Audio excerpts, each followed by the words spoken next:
Heavy is the head that has to manage all of this. Hey everyone, welcome back to my channel. We're now incentivized to buy what we already buy.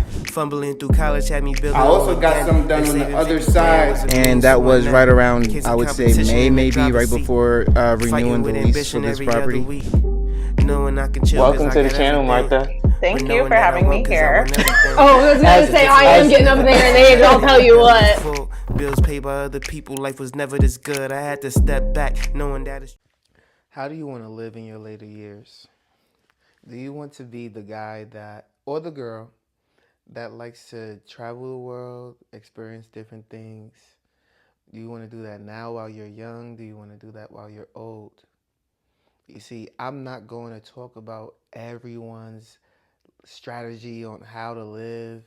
No, I'm not here for everybody, right? I'm here for the people who want financial freedom, that seek it. And so when I do speak on finances, which won't be every single topic, you got to understand that we want the ability to not have to work. And if you choose to work, that's fine, but to not have to work is the goal. For example, a doctor. There's three types of doctors. There's a doctor that stays in perpetual debt. They'll never pay off their student loans.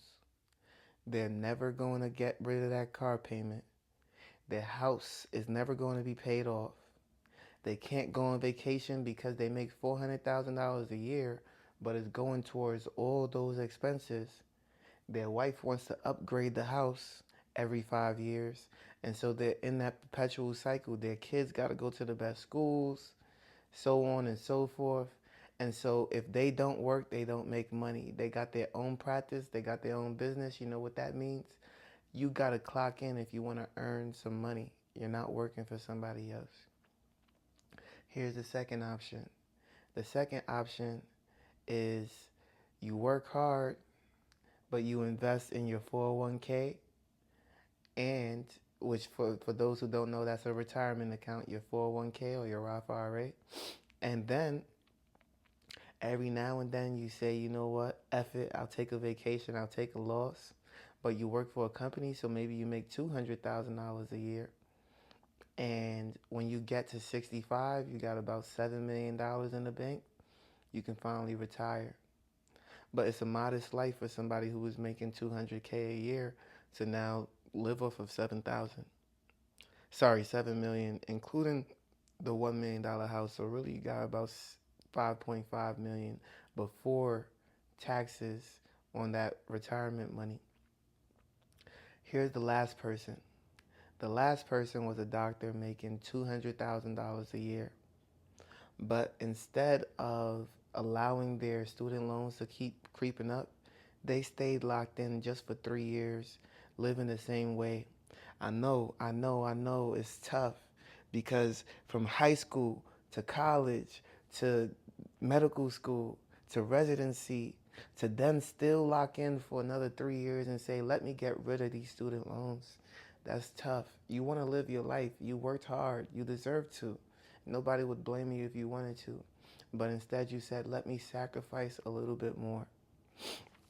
That sacrifice removed debt from your life 7 years quicker than the average doctor would have been able to remove that same debt. Because the average doctor, it takes at least 10 years to remove their student loans. But you did it in 3.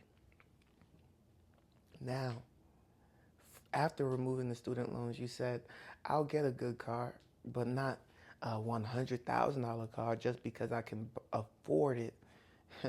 My best friend knows I hate the word afford. What does afford mean? I can buy this, but at a detriment to my life. Don't ever just want to afford something. Buy something that you need at the right price, at the right value. That's what people in the middle class tend to do. People who are not in the middle class, let's say of a higher class, they like to buy whatever and not care what it costs. What did T-Pain just say? He said, I bought a Bugatti and that was everything I had. A Bugatti and that was everything you had. But you see, the middle class, we seek value. Seek value Make sure it's worth the blood, sweat, tears, the life, the effort that you put into it. Imagine making $50,000 a year and your car costs $50,000. Are you telling me that your entire year of work is worth a car? Your entire life of work for 1 year is worth a car? To me, it doesn't make sense. To me, I know that my entire 2026 that's coming up is worth more to me than one vehicle, a piece of machinery that somebody manufactured in 2 weeks. I know my life is worth more than that. Imagine somebody telling you in the Stone Age that you can have a phone, but it's going to cost you a year of your life. Would you take it? You can have a car, but it'll cost you a year of your life. Would you take it? Most people would say no, life is precious, especially as they get into their later years and know that they have so much less of it to go around. How many times would you give up a year of your life? How many times would you do that? But Festus, I have to drive something. But Festus, I have to live in something. The doctor that paid off their student loans in 3 years sacrificed 3 years of their life to save 7. After doing that, they bought real estate. They invested in the stock market. They allowed appreciation to work for them. And every 3 years, they bought more real estate and more real estate and more real estate. By the time they wanted to go on vacation, they didn't depend on a job because their passive income was overflowing $10,000, $15,000 a month. And now in retirement, 40 years later, it was nothing to think about. Not only did they have 15 million in assets, but they had 7 million of that in the stock market, ready to go, roaring. That person retired, but without a care in the world, with more money than they had while working.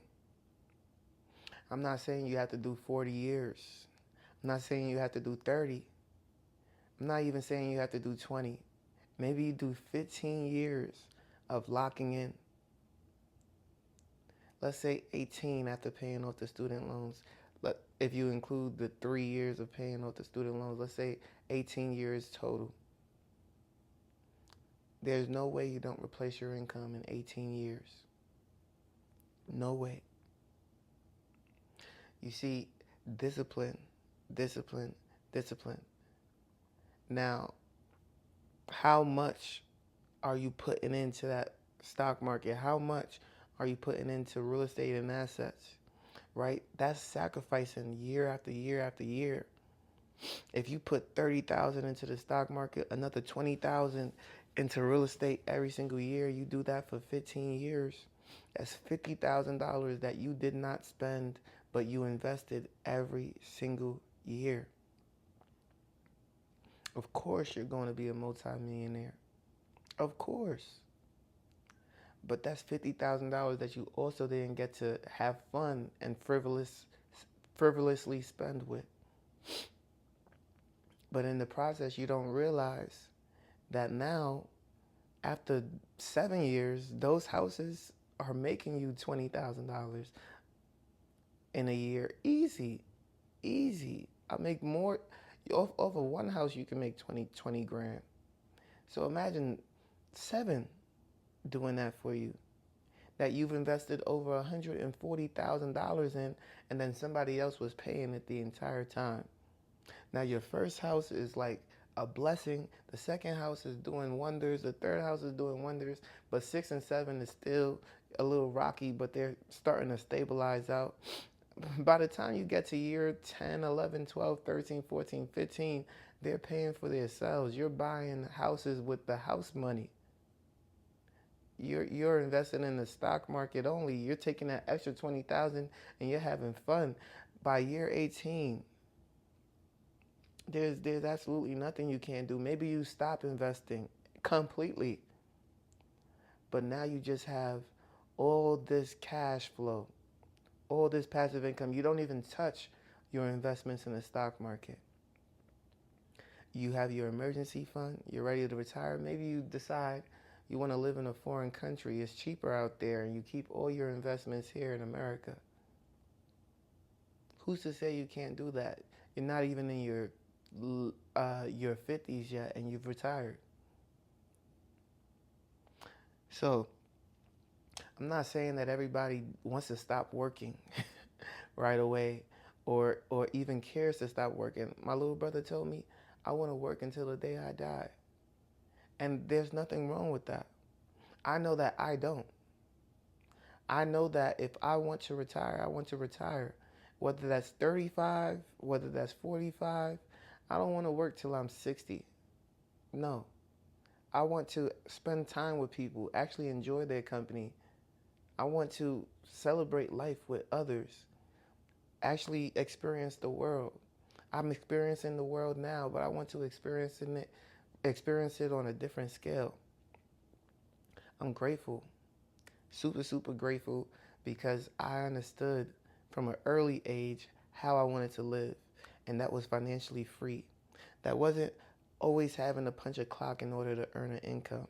It wasn't always having to rely on a 401k or a Roth IRA and wait till I'm 65. No, I decided my life today. I decided I wasn't going to allow my life to be dependent on when I was in my late 60s to retire so I can get $1,000 or $2,000. No, I wasn't going to depend on that. I knew that was icing on the cake, but that's not my retirement. And now that's the narrative they're pushing. Oh, Social Security is not your retirement. It's just a form of retirement. It's just a benefit of retirement. Nah. It gets worse and worse and worse. By the time it gets to our age, it'll be 10% of what we need. 10%. It won't even be scratching the surface. Some people only make $2,000 a month in Social Security and disability benefits. That wouldn't cover my mortgage and car payment alone. So I say all that to say, like, you guys got to understand now, of course, when you're in your 60s, most of these stuff should be paid off, hopefully.